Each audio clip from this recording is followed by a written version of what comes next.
It's about being open-minded and approaching every situation with the knowledge that you are an idiot, and like being like okay with that. Being like, okay, I don't know anything about this, that this guy does. Like, dude, that helps me to like ask the right questions and like bolster my knowledge base because I care about what I'm learning.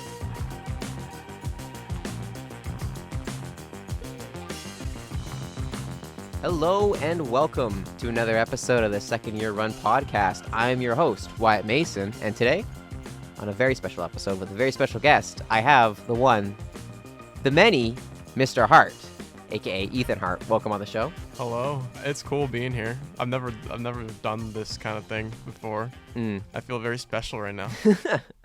I guess I could say I've done this like 8 other times before, because there's one episode that never came out, so I have a little bit of experience in it now, but I'm still very amateurish. And speaking of amateurish, oh my god, this week, that's all. It's been a little much, I think. I don't know. Because the previous week, me and you and another guest I've had before, Addie, we went to SFU. We were doing a little bit of a profile on one of the athletes there. We shot all last week, and this week we've actually been editing the damn thing, and it's been just kind of killer. Yeah, man. A little bit. Yeah. Fuck, eh? I don't know. It's a lot more work, I think, than I anticipated, and I think you can agree to that. Yeah, I don't know. It's been, I think it's getting there. I think it's getting there. I think we've put in a lot of hours, and I think it's showing. We got to tweak it around a little bit, but I think we're close. I think we're closer than you may think, actually. And yeah, I don't know. I'm happy to be doing it with you. I feel like if I didn't have you involved in this, it probably would have been a lot more of a headache. So thank you for that. Yeah, of course. Yeah. I hate that we're doing it in Avid, though. Like, we're doing it in Avid Media Composer as opposed to, like, Premiere Pro. Yeah, well, the other thing is I hate editing. Sorry. I'm not an editor. I don't like to edit. I prefer being, like shooting the thing, like being there and kind of finding the story on the shoot day. I'm just not a good editor, and this is really testing my ability in that way. So it's definitely been a challenge. But it is something. It's a skill set that everyone kind of needs, I think, in this industry, at least some understanding of editing, and so I think it's definitely helping kind of grow that. Yeah. Would you say, after doing, even like after first year, that you're almost a little bit more of a producer now in a way? Because you've taken on the role a little bit, but the reason why I bring that up, because when we have talked about making stuff, it always seems you're thinking in that way and almost more of a producer's mindset. Like, do you ever think you're ever going to pick up like, a mix bag for sound recording, or like a camera for camera opping, or directing? Sure, but then you also end up with a lot of directors who are producers. Do you think you're going to try and just go like, you have an idea, you have a vision, you want to see something through, but just maybe not in a more traditional way, like in an edit bay where you can be a really good editor? Yeah, I think for me, like with the producing thing, like I kind of just fell into it when we did the commercial project in the first year. I produced that, and I wanted to direct it, and then we did a whole thing, and then no one wanted to be the producer, so I was like, okay, I'll just do the producer, fine. And then we got to the end of that project, and I realized, like, I feel like I'm better at this than most people. I know how to talk to people. That's like a skill that I don't know. It's like an ego thing. I don't want to flex here, but like, I do think I'm a good people person, and that I know how to talk to people, and I know how to say what I'm thinking and make it be understood.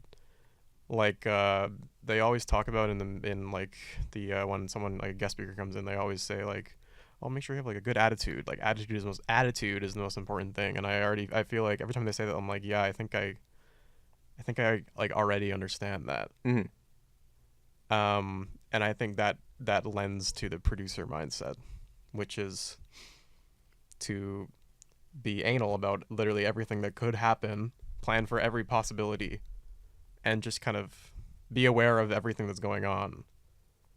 Yeah, and then that with bad credit too, it was that was another good experience, and just sort of getting that together. But also with bad credit, I just had such a great team around me, and it made it me way included. easier. Yes, it made it way easier. Like I remember talking to the other producers on bad credit, and they were always like, oh, like I've stayed up all last night doing contracts, and I was like doing so much work, and it's like I was like, oh, like I don't know what that is. That like imposter syndrome? I don't know. I was like, by the end of it, I was like, did I like not do as much work as the other producers? But I think what it is just I was just I knew how to be efficient in that role.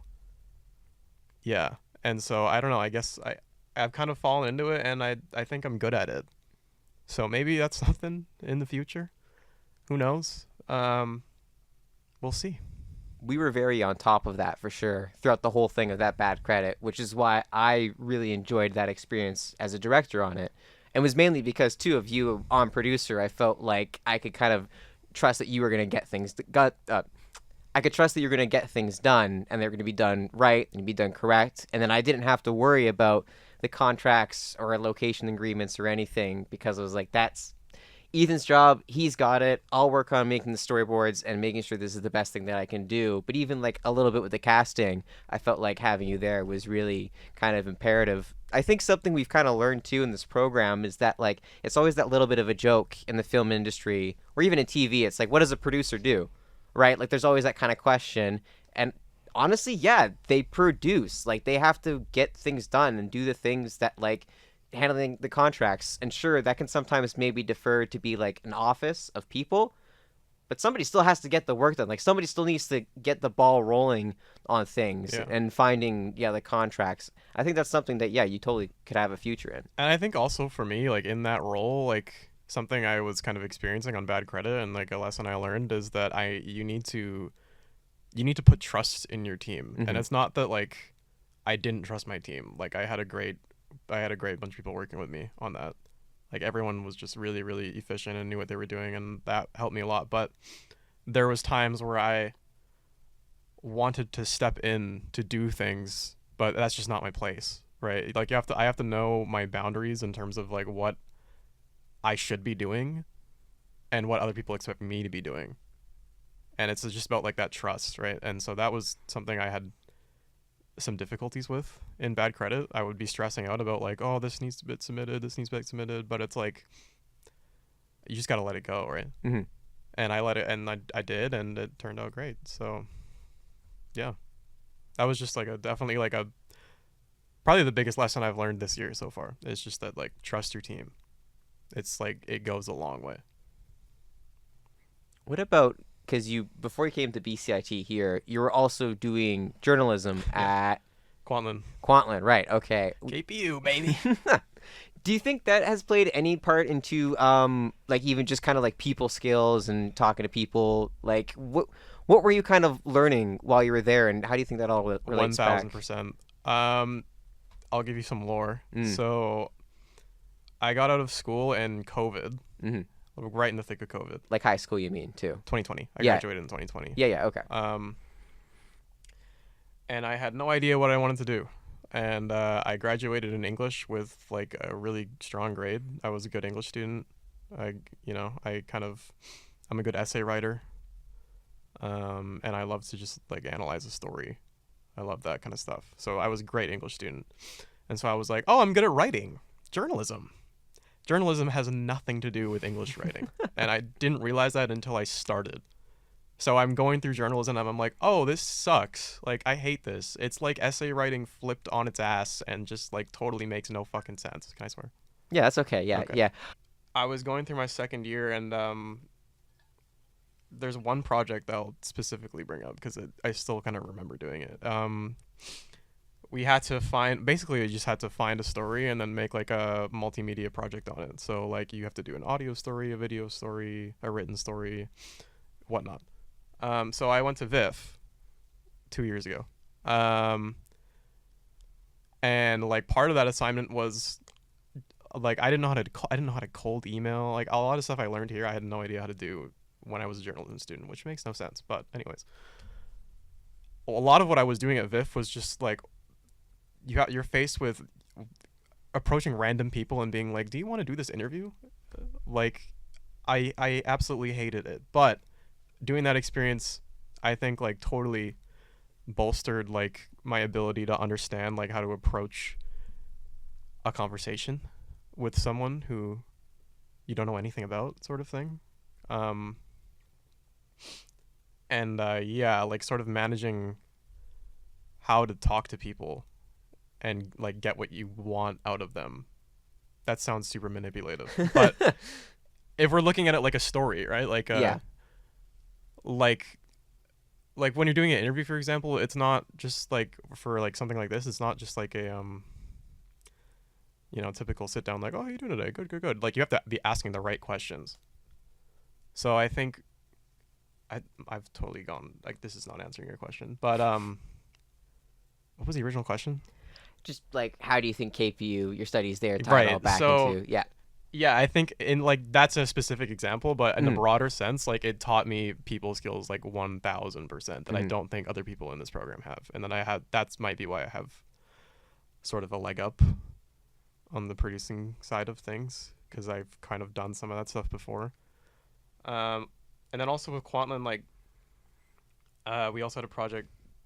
Like, whenever we were doing video stuff, I was like, oh, this is really fun.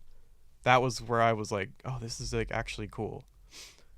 And so I got halfway through the degree at Quantland, and I was like, I hate doing this writing stuff. This is just not what I wanted to do. I like the video side of things. I'm just gonna do that now. And so BCIT kind of presented itself, and I just kind of dove in.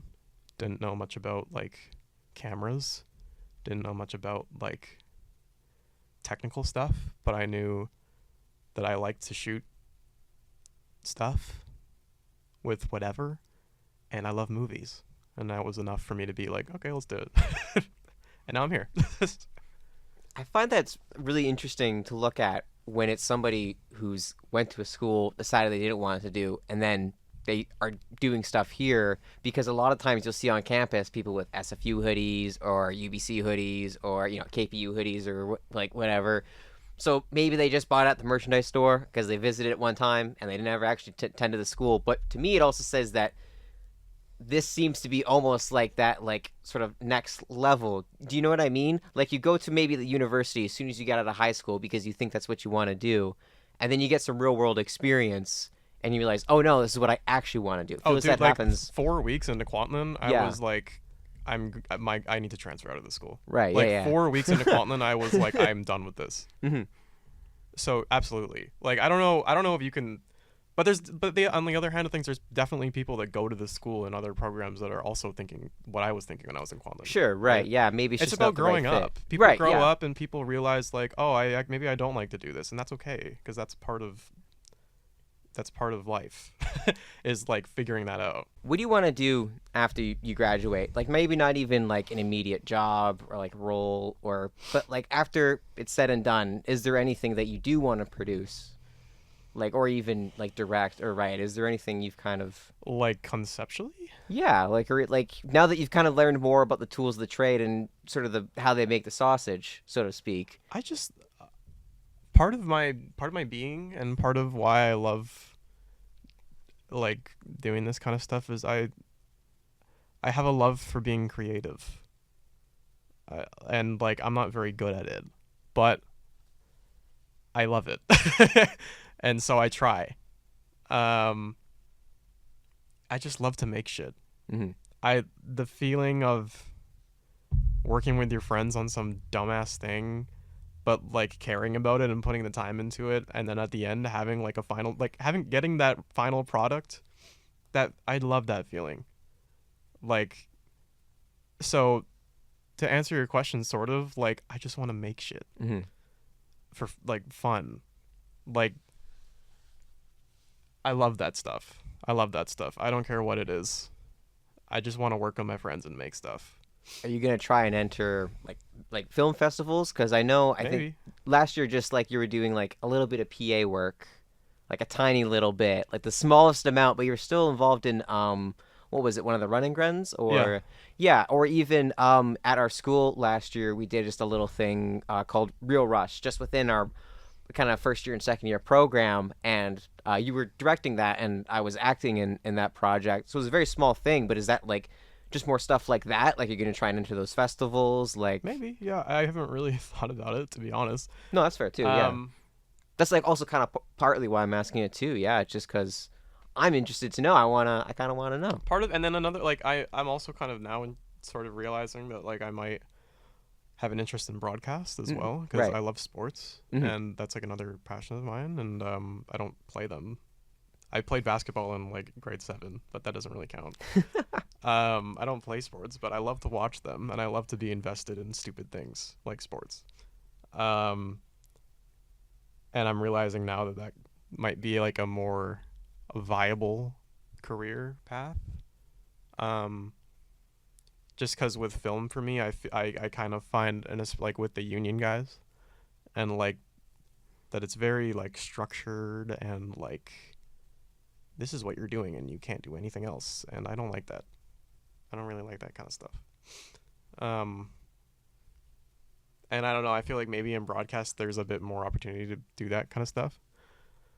Um, the hours, like film hours, like that's something I've also sort of realized over the last year. It's like, damn, it's grueling, and like I love film. I love watching film and I love making it. But for me, and as I was saying earlier with the union stuff, it's like very structured and segmented. Like I don't know if I can be doing like the same exact thing for like a 15, 16-hour day. Right? That's just like kind of, I don't know, but maybe monotonous is the word for me. Obviously it's like with time, if you work in film, you can kind of like grow out of that, but like it's just tough to kind of stomach that right now. And so yeah, I guess broadcast is kind of where I'm leaning towards now. I think by the end of the next couple of weeks, once we move into broadcast, I'll kind of have a better idea of like, okay, where do I kind of want to take this after I graduate. But so yeah, I think, what was the question? Just what kind of like stuff do you want to make? Like for me, for example, I really want to try eventually to do some kind of live talk show, like just like a live like David Letterman or Johnny Carson. Just have like interviews with something similar to like this, but more like visual with segments and writer personalities. No offense, but like have an actual like do an actual like show of it, but do like an actual show. That's something that I would love to do like on my own one day. I would love to be able to produce something like that. Yeah. Eh? Yeah. Well, I love horror. I'm a huge horror guy. Which is convenient because I might be making one soon. But yeah, I and the thing with horror too is it's with a good idea, it's easy to make. Right? You don't need like a ton of money or like a huge grand idea. You can think of one creepy thing and then like build off that.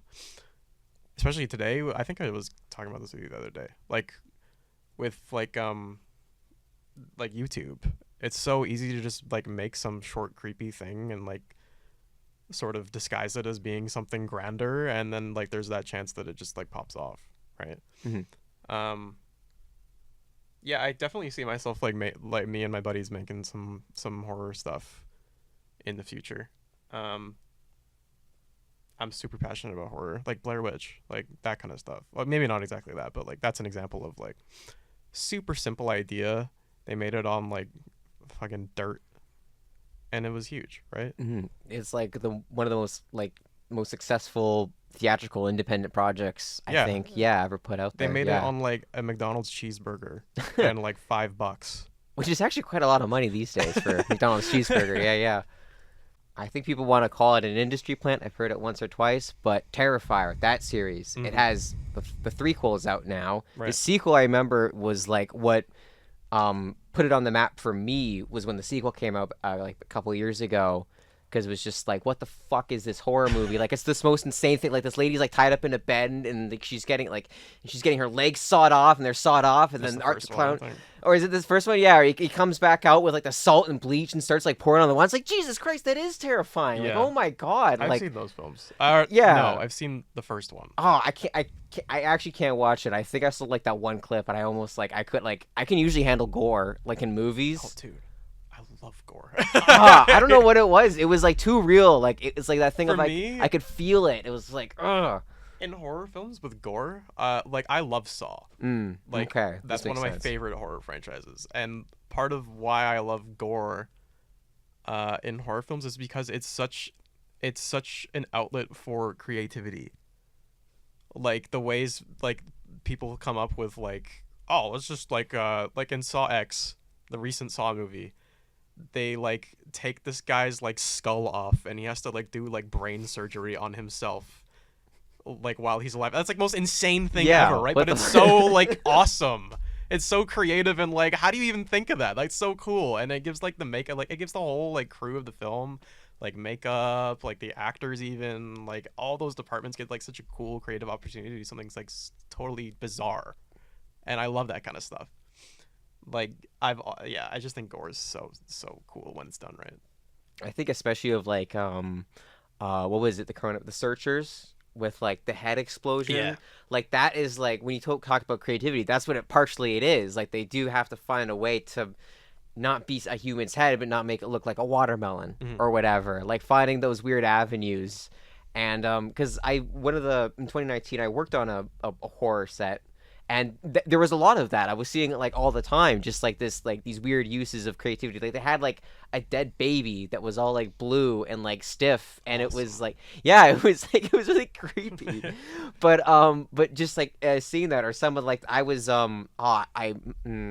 if I could find the video. I don't know if I have it anymore, but they needed to do like a gunshot, and the special effects person was like, okay, Wyatt, come over here. I'm gonna put this on you. Okay, there's gonna be a bunch of air that's gonna come out, and I'm gonna record it and see if it looks like you just got shot out of your chest. And so there's a video of me looking very nervous and scared, thinking I might actually be getting shot in the chest, but no, sure enough. So just like seeing that and even like experiencing it is like, wow, this is like crazy. But I'm like so squeamish and like I don't know. Yeah. I think I could barely handle like The Shining, honestly. Dude, for me, like I used to hate horror movies. I used to be such a little bitch, a little scaredy cat. Call me out. What the fuck, man? Sorry. Okay. But for me, like, this is a weird story to be telling, but for me, my like horror awakening was the 2017 It movie. It's like not a very good movie, to be honest with you. Like, it kind of sucks. Oh, does it? Okay. But when that came out, I was 15, and I hated horror. I'd never never really sat down and watched a horror movie. And I went to the theater with like a couple of my buddies, and they were like, we want to see It, and I was like, okay, I'll come, sure. And I can remember like sitting in the theater like holding my hat over my eyes and like shaking and like being so terrified. And I'll never forget that, because like that, like the fact that I was able to feel that way off of a film is like, to me now, is like so inspiring that like you can like make something that like makes someone physically vibrate. Like that's insane to me.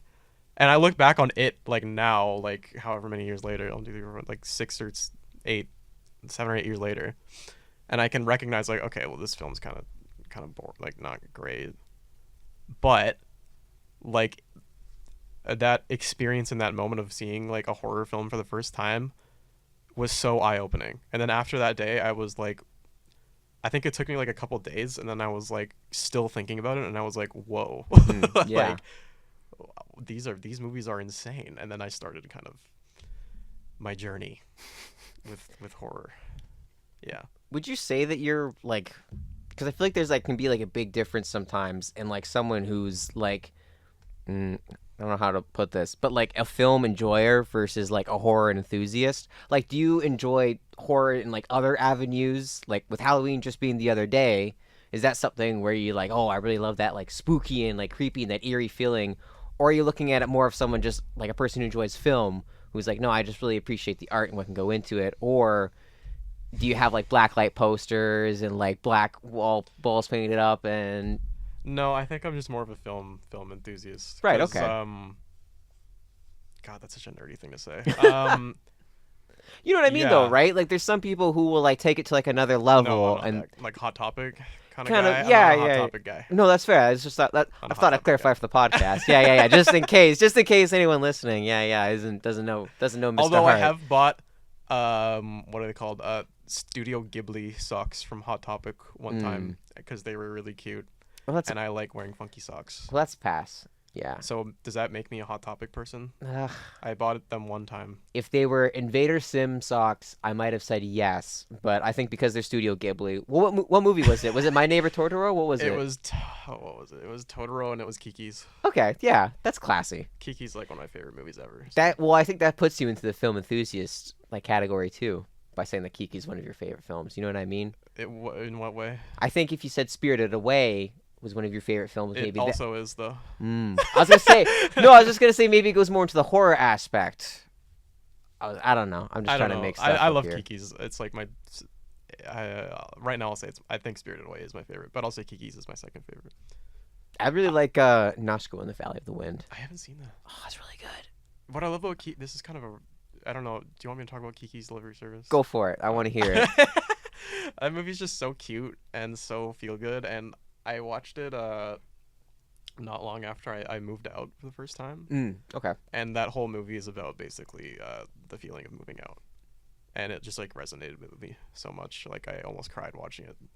It's just so it just feels like home. It feels like a hug. That's what that movie feels like, a hug. Yeah, I love Kiki's. Was it also you that was telling me that you cry at Click? Or was that might have been someone else? No, that was me. Okay. Almost. I almost cried at Click. Right. Okay. Almost. I need to remember. Yeah. I just wanted to get the ending of Click is like, the ending of Click is crazy, man.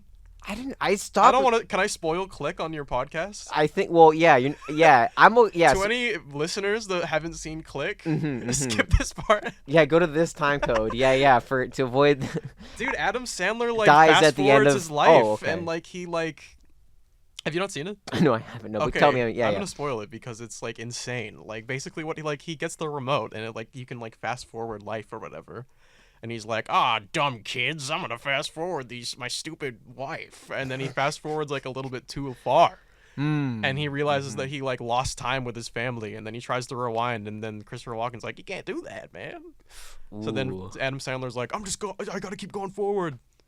And then he gets to the end of his life, and he doesn't remember anything about he didn't live a life. Jesus. And he dies.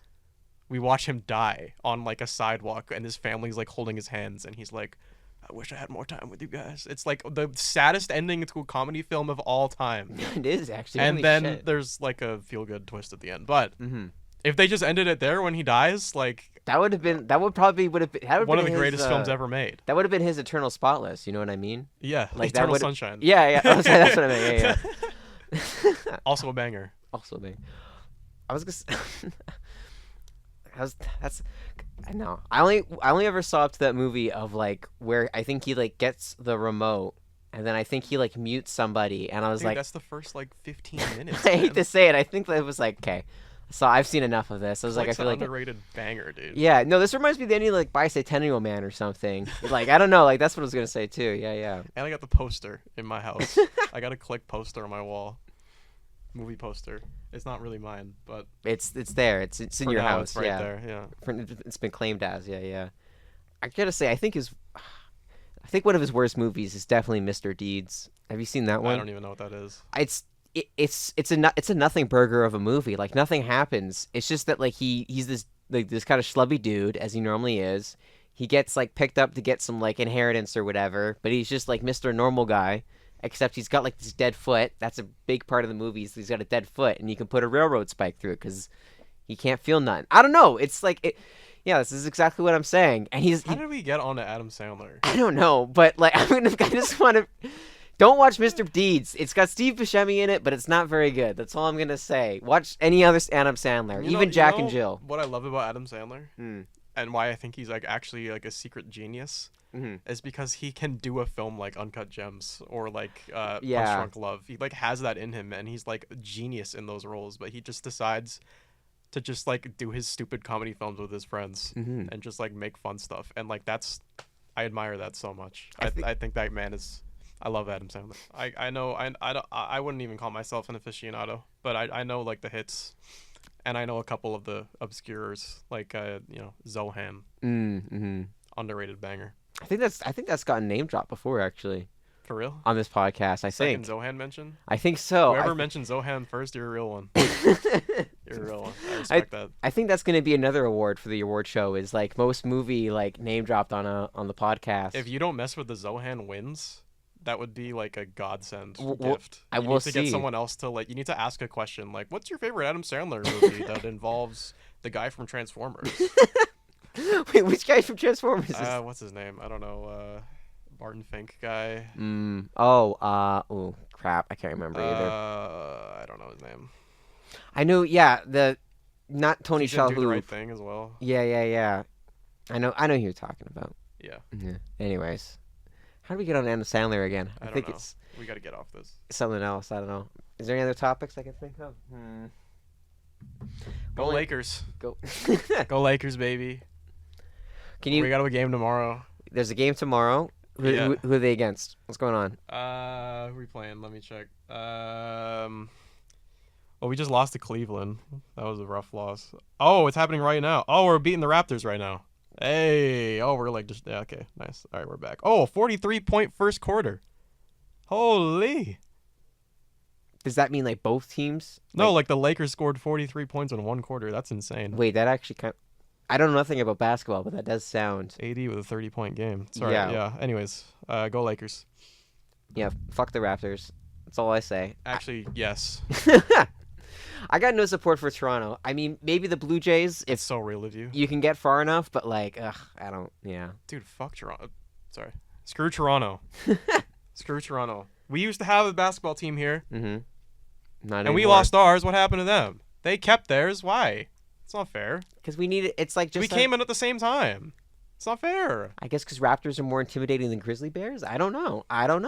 It's bullshit, man. Didn't the team also just get like moved to like a state that has no Grizzlies? Memphis, yeah. Do they have Grizzly Bears in Memphis? I don't know. I don't think that they do. However, I'm pretty sure the Grizzly Bears do actually inhabit Vancouver, British Columbia. Absolutely, they do. Yeah, exactly. So yeah, it does seem bullshit that we don't have a basketball team. It's bullshit. It's kind of weird. And I really do think Vancouver is a sports city. No, I was gonna say that for sure, 100%. Yeah.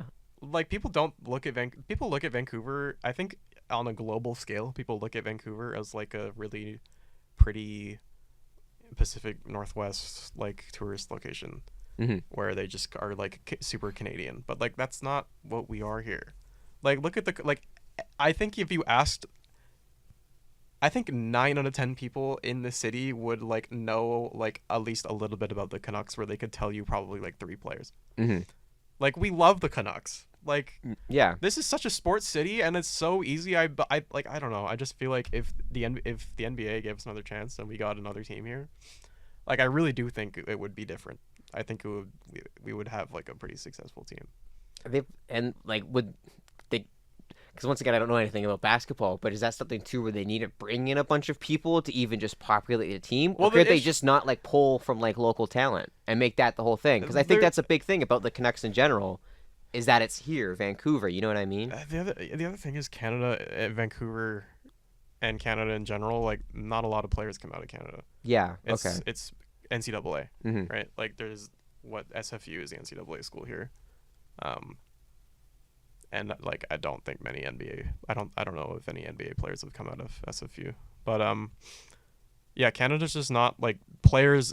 There's like a couple Canadian. SGA on the LKC, he's Canadian. So there's like a couple like big Canadian like stars in the league right now, but like not that many.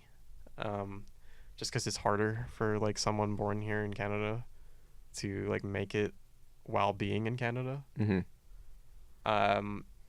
Where that's a different in hockey, right? In hockey, it's like you can probably stay in Canada and like the what do you call the youth WHL, I think that's what it's called. Oh yeah, World Hockey League. Yeah.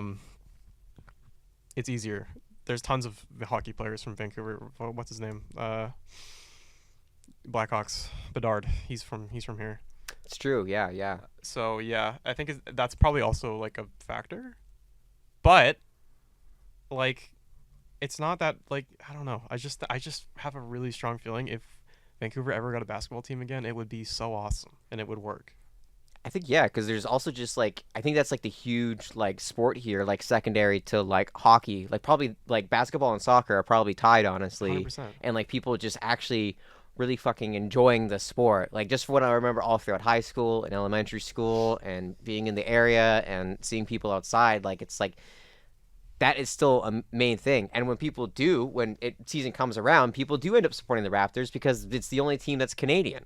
You know what I mean? Or they'll go with like a team that's actually good, like the Lakers or whatever. The Bulls are fucking something. Golden State Warriors. I don't know. The Bulls have been terrible for like 10 years. Well, I don't know. This just proves I don't know fucking anything about basketball.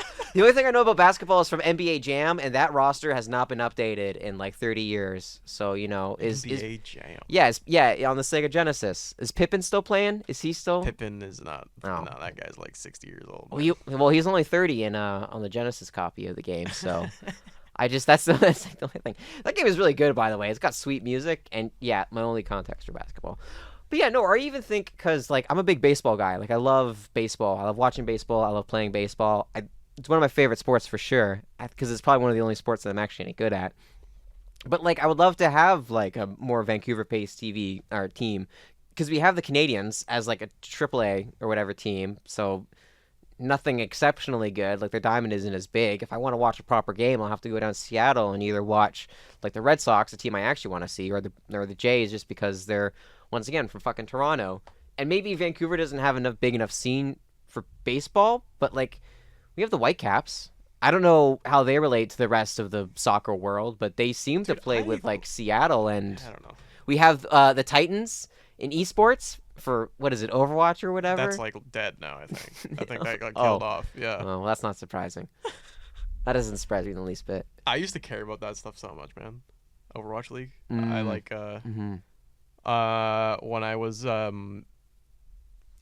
diagnosed for diabetes in the hospital. It's a dark turn.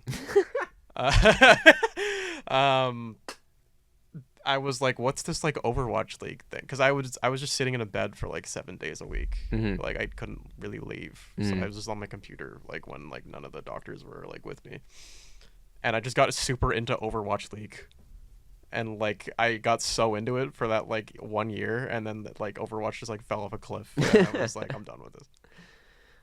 I remember when that game came out, and I was just, I don't know why I was so put off by it. There was like, I don't know why, maybe it just wasn't a game for me, but there was Overwatch, man. I don't know. I like Team Fortress 2 too much.